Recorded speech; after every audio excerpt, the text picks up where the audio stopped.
Jacob Rees-Mogg, the former business secretary who joins us now. Thank you so much for being on the programme. It was Rishi Sunak's first real test at the ballot box at the local elections. We heard from Grant Shapps, who said that the mood in the party is one of steely determination. Do you think that those around Rishi Sunak, his allies, really grasped the scale of the challenge? Well, it's obviously difficult when a party's been in office for 13 years, but Rishi Sunak has been getting on with business. Local election results are often bad for incumbent governments. They were bad for Tony Blair, and he then went on to win majorities. They were terrible for Margaret Thatcher, who then went on to win very big majorities. So I wouldn't read too much into local elections. I think it's fair not to read too much into local elections. But are you seriously saying that Rishi Sunak could be like Margaret Thatcher on his way to win a big majority at the next election? Come on. Well, we'll have to wait and see. I think politicians, we all love looking at elections and opinion polls and forecasting what's going to happen and all these sorts of things. But they are, in some ways, a distraction from policy. And what I think is interesting, and what yesterday was about, and what the NatCon conference tomorrow is about, is developing Conservative thinking and policy. What should we be doing that will make people's lives better?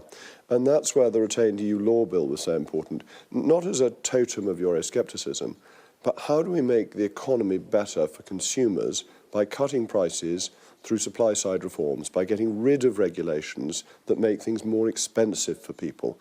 And failing to do that has been a great mistake of the Business and Trade Department. That's interesting, because, of course, this was your bill when you were Business Secretary, meant to see thousands of EU laws scrapped by the end of the year. At the same time, the Institute for Government has said that policy reality has finally prevailed over political rhetoric, and the bill was a poisoned brief from her gung-ho predecessors, most notably Jacob Rees-Mogg. Sorry, you cut off briefly at the end of the quotation, but the Institute for Government is effectively the junior Ganymede equivalent for civil servants. The junior Ganymede was the club that Jeeves belonged to, as I'm sure your viewers all know.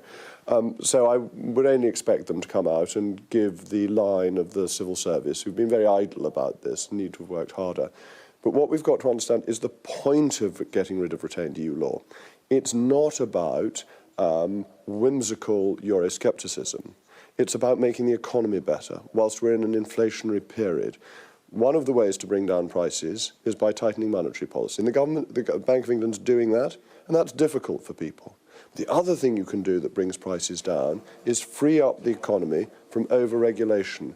And this is product regulations, this is the REACH regulations, this is making it easier for people to trade and do business, and that's such a missed opportunity, particularly in an inflationary environment. It's the so-called supply-side reforms that we have long needed.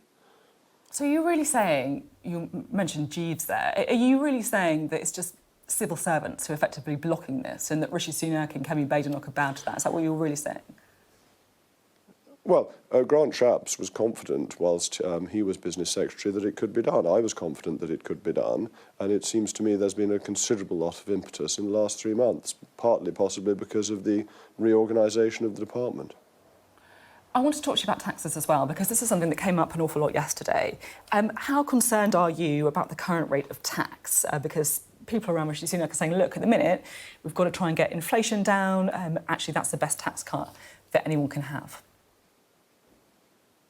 Well, oddly, I don't think I particularly disagree with Rishi Sunak on tax and spend, but I would be perhaps more hawkish on spending. I think the state is spending too much. We're up at 47% of GDP. We can't afford that level. That's why we've got the highest level of tax in 70 years. I'm not in favour of unfunded tax cuts, but I am in favour of reducing the size of the state, making sure the money the state spends is better spent, and allowing for tax cuts that way. And I think that's a matter of priority. The state is doing too much. So where do you think these spending cuts should fall? Where should they fall? Well, you've certainly got to look at the civil service. That when I was in the Cabinet Office, we had a plan to reduce the civil service by 91 100,000. I think we should cut things like HS2, which are a terrible white elephant. You begin to find there are many billions to be saved. Once you save the billions, you are able to give people their own money back. That's the thing to remember. There's no such thing as government money. It's all taxpayers' money. And the government should only take from taxpayers the minimum that is necessary to provide the services that are required. And do you think Rishi Sunak gets that? You must ask Mr. Sunak, but I doubt he would disagree particularly with that view of conservative values. Now, you recently said of the Prime Minister, it's no good being holier than thou if you end up behaving like a Borgia? I'm no historian, right? I have no idea what a Borgia is. So what do they behave like? Oh, well, actually, there's a very interesting revisionist biography of Pope Alexander VI, which indicates that he wasn't as bad as history has thought him, so perhaps the Borgias aren't as bad as all that. What I was saying was the Prime Minister gave a very clear promise on the Retain No, just to come in, if I may, what did they do? What were they known for? Oh, the Borgias, nepotism and all sorts of carry-on going on. There's a very good set of what kind of carry-on? What kind of carry-on? All sorts of carry-on. I suggest you read the relevant books. Just genuinely, if you've talked about Rishi Sunak, could you fill me in? As I say, there's a revisionist biography on Pope Alexander VI. You might want to read that too. But the point I was making was that you can't put out a campaign video with the shredder working full speed about overheat, getting rid of EU laws, and then break that promise. That's the key, that promises that are given by politicians ought to be stuck to, particularly when they're that clear and specific. You've referenced the Borgias, and you're being a bit bashful about telling me what they did. What did they do? No, everyone knows about the Borgias. Everyone knows about the Borgias. But as I say, people have different views of why won't you tell us what they did then, if everyone knows about them? Well, I'm not here to give you a history lecture. Come on. If I'm happy with the reference, but if people want history lectures, I'll give them on GB News between 8 and 9 o'clock every Monday to Thursday. Oh.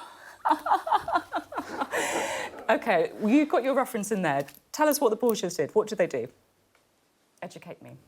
The Borgias, Pope Alexander VI was a Spaniard who became Pope at the end of the 15th century. He'd been in the Curia for many years.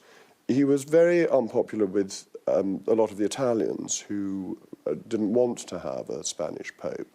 And his successor, but one, indicated that he had done all sorts of things he probably hadn't done, including having children, which for a Pope is unusual.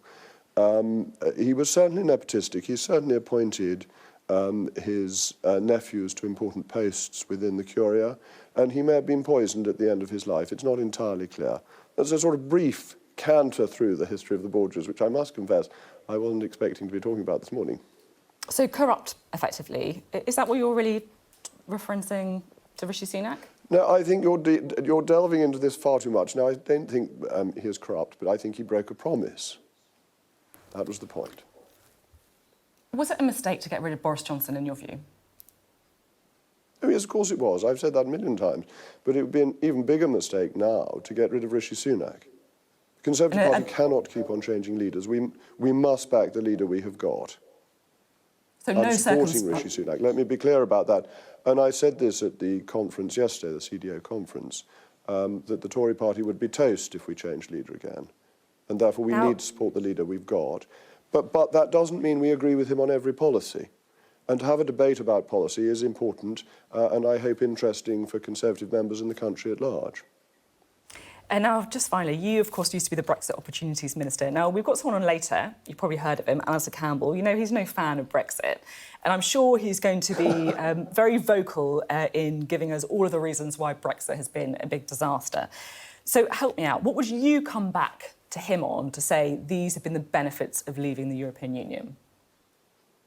OK, well, we saved £191 billion, £191 billion, by not being in the EU for its COVID recovery fund. That would have been our share of the EU's recovery fund, 191 billion. That's one thing. What else? We've got a free trade deal with Australia, which will be much better than the forecasts predict. We were able to show global leadership over Ukraine. Putin would probably have invaded Ukraine successfully if the UK had been bound in by the requirement of sincere cooperation and had to follow a Franco-German line in dealing with Russia, which is what we did in 2014. So those are three huge benefits. So And you the first genuinely one, believe a then... cash benefit to British taxpayers. So you genuinely believe that Putin would have successfully invaded Ukraine if the UK had been part of the EU?